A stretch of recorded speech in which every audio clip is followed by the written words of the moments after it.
Welcome.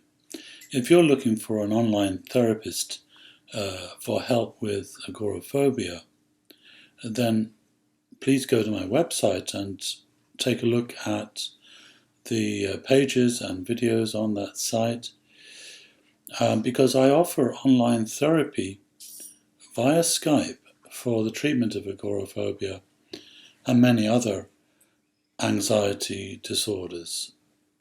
So if you're suffering from agoraphobia, it's obviously very convenient and often sometimes quite necessary to seek out an online therapist just because it's so difficult to leave home.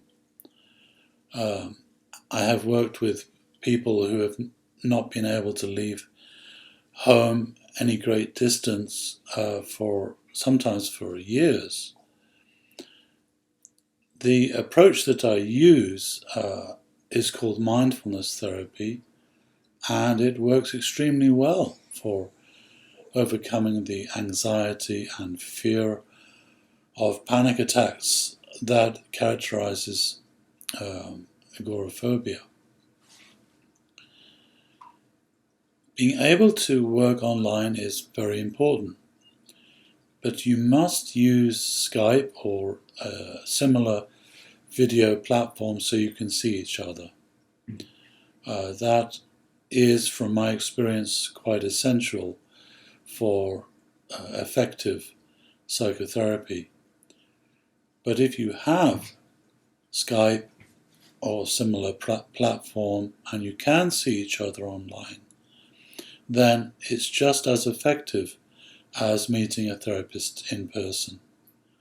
And in many cases it can be more effective because you feel more secure in your home environment, and that will increase the effectiveness of psychotherapy. So the mindfulness therapy approach that I use works very well online through Skype, and most people that I work with see significant improvements within a matter of weeks. The key to overcoming agoraphobia is to schedule a series of exposure challenges and to work in a very focused way with each of those challenges, doing a lot of mindfulness-based training before you do the challenge, and then repeating each challenge until you can do each challenge without any anxiety at all. So we must prepare for the challenges. This is what makes the mindfulness approach different than traditional exposure therapy. We need to prepare to make each exposure effective and to build on the increasing confidence that you will get. So in mindfulness-based exposure therapy, we train for each challenge by playing it through in the mind. Sometimes this is called imaginal exposure therapy, but it's quite essential to do this before you do each challenge. You play it through in the mind. You watch very specifically for any anxiety reactions and any anxiety-producing thoughts that typically accompany an anxiety reaction. When you've identified these reactions, you then begin to work with them using mindfulness. So most anxiety reactions are based on habit. They operate unconsciously without any real conscious awareness of the reactive process that's happening. We need to really change that status completely, because in order to break free from a habit, you must bring a great deal of conscious awareness to it. And that's why we play through the challenge scene in our mind in order to activate this anxiety so we can work with it and bring conscious awareness to it. We then train ourselves to change the relationship that we have with this anxiety and the accompanying thoughts that get triggered when we imagine doing the challenge. We have to change our relationship from one that is unconscious to one that is fully conscious, that is mindful.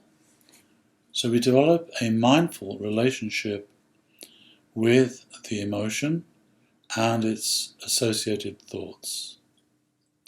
This is the first key step to overcoming that habit.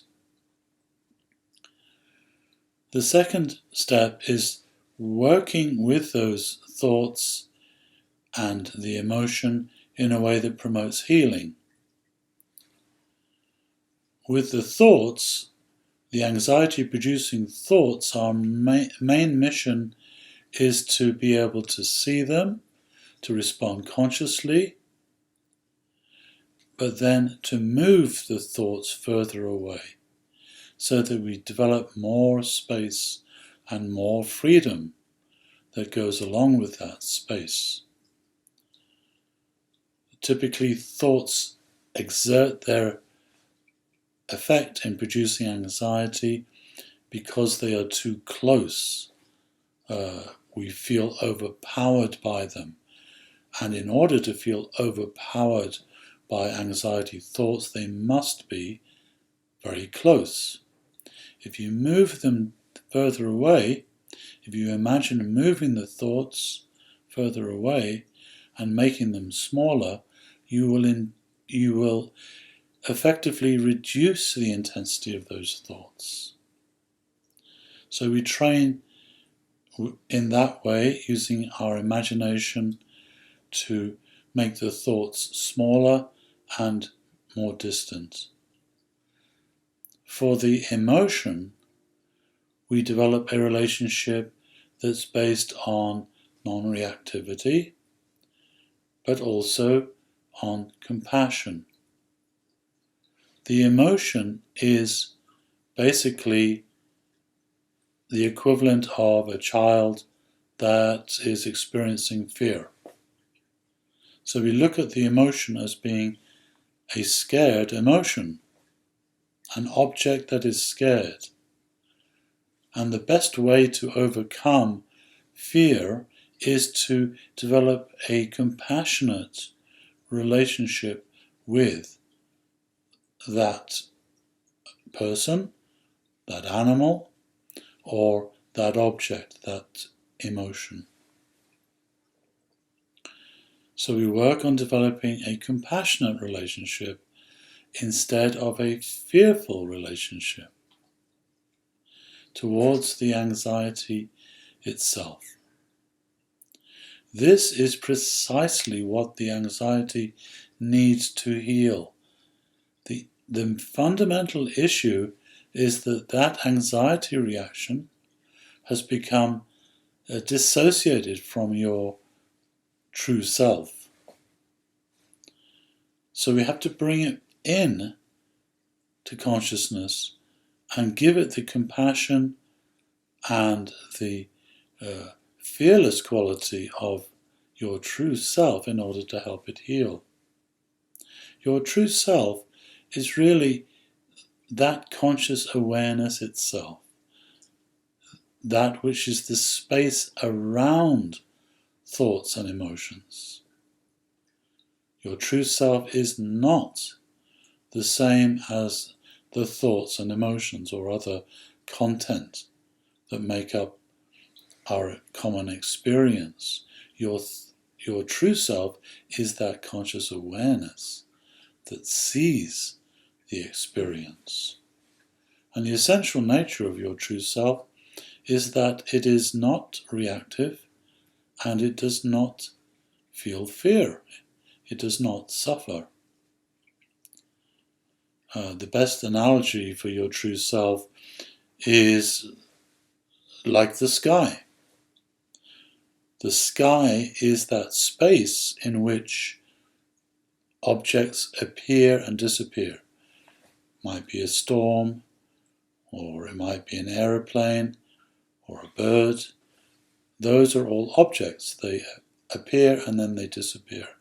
But the nature of the sky remains constant.